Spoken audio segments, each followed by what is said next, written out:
সমস্যা না, সবার মাস্তানি তো সমস্যা না। আমি চাঁদা দিলাম, তারপর হলো ওরে আমি দেখতেছি আমি কি।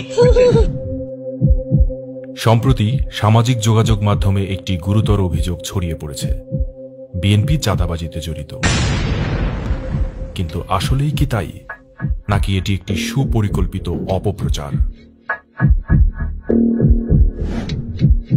একটি নির্দিষ্ট ঘটনার ভিডিও ধারণ করে ভিন্নভাবে উপস্থাপন করে সামাজিক যোগাযোগ মাধ্যমে ছড়িয়ে দেওয়া হয়েছে, ছড়ানো হয়েছে অপপ্রচার।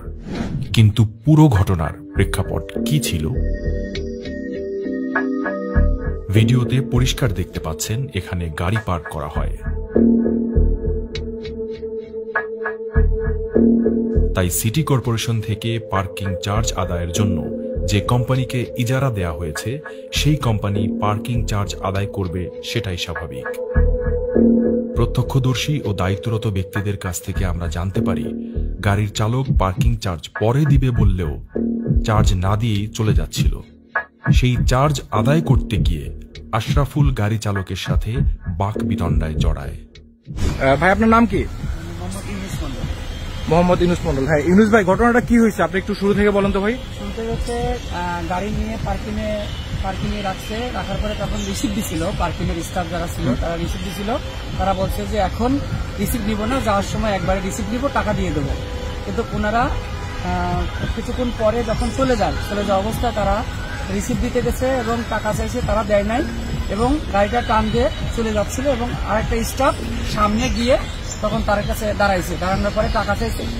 তখন তর্ক বিতর্ক হওয়ার পরে এক পর্যায়ে তারা এটা ভিডিও করছে, ভিডিও করে এদেরকে বলছে এরা চাঁদাবাজ, এরা চাঁদা নিচ্ছে। ভাই এইখানে কি কতদিন থেকে এই পার্কিং থেকে টাকা তোলা হয়, আর এটা কি কেউ চাঁদাবাজি করে নাকি এটা সিটি কর্পোরেশন থেকে ঘোষিত পার্কিং এরিয়া? অনেকদিন থেকে সিটি কর্পোরেশন থেকে অনুমতি নিয়ে রিসিভ দিয়ে করে পার্কিং এর ট্রেন। আচ্ছা, সিটি কর্পোরেশন থেকে ঘোষিত পার্কিং এরিয়া এবং এইটার ইজারাদার স্পষ্ট লেখা আছে জেডএস এন্টারপ্রাইজ। এইখানেই গত 12 তারিখে ওই গাড়িটা পার্ক করা হয়, যেটাকে চাঁদাবাজি বলে প্রচার করা হচ্ছে। এখানে একটি বিষয় স্পষ্ট, এই ঘটনায় কোনো চাঁদাবাজি হয়নি, বরং বৈধ পার্কিং চার্জ নিয়ে আশরাফুল ও গাড়ি চালকের মধ্যে বাকবিতণ্ডা হয়েছে।